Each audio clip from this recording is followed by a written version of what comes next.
Howdy y'all, today, we're diving headfirst into the wild world of cartridges with a showdown for the ages 10mm versus the world.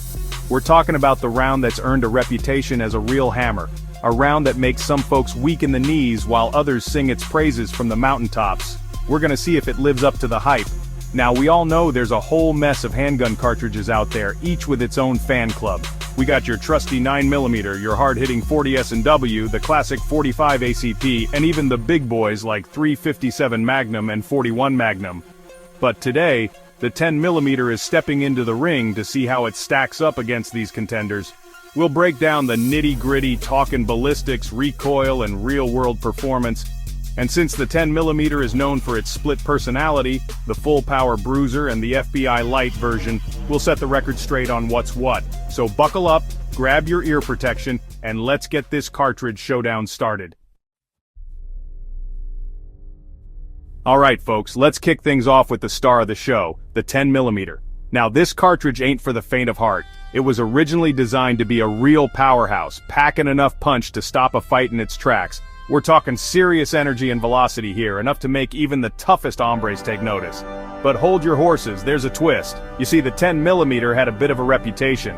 Some folks found it a tad too spicy to handle, complaining about the recoil. So, along came the FBI light loads, which basically toned down the 10mm's wild side. These loads offer less recoil, but also less power. Now don't get me wrong, the FBI light loads still get the job done for most self-defense situations. But if you're looking for the full 10mm experience, the kind that'll put hair on your chest, you gotta go for those full power loads. Just be prepared for a little more kick when you pull the trigger. Let's face it, the 9mm is like the reigning champ in the handgun world. It's affordable, widely available, and fits in practically every pistol under the sun. Plus, it's got manageable recoil, making it a breeze to shoot, even for beginners. But how does it hold up against the mighty 10mm? Well, in terms of raw power, the 9mm falls a bit short, especially compared to those full-power 10mm loads. It just can't match the sheer energy and velocity that the 10mm brings to the table. However, don't count the 9mm out just yet. Modern advancements in bullet technology have really closed the gap in terms of terminal performance. And let's not forget about capacity. You can usually cram more 9mm rounds into a magazine compared to 10mm, which can be a game changer in a self-defense situation.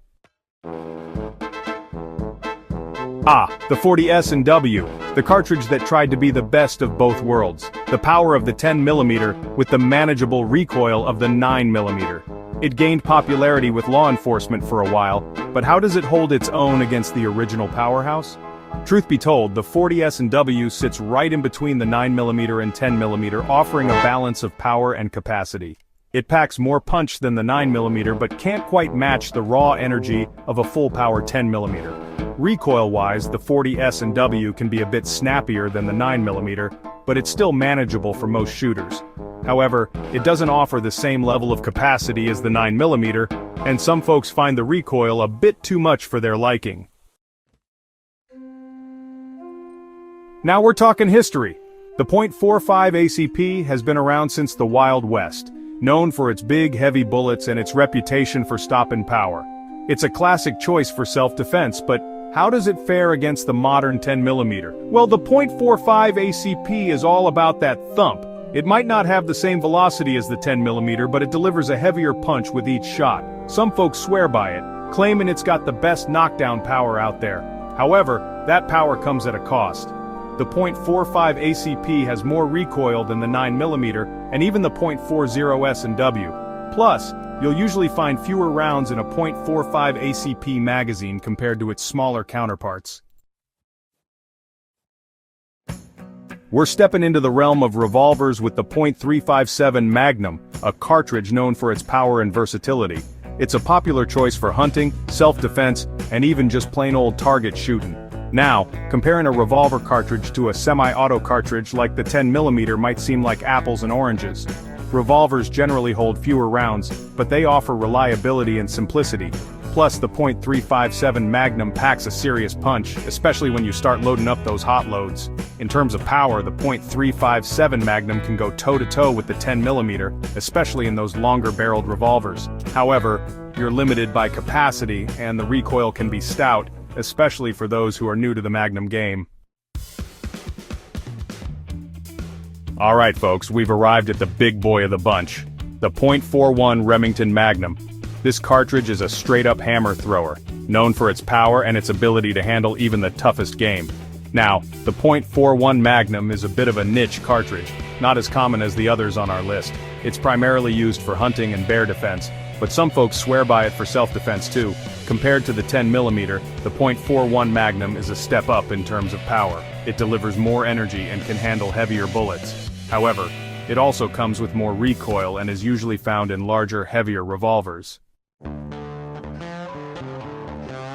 Well, there you have it folks, the 10mm and its challengers. We've seen some serious firepower, from the ubiquitous 9mm to the mighty .41 Magnum.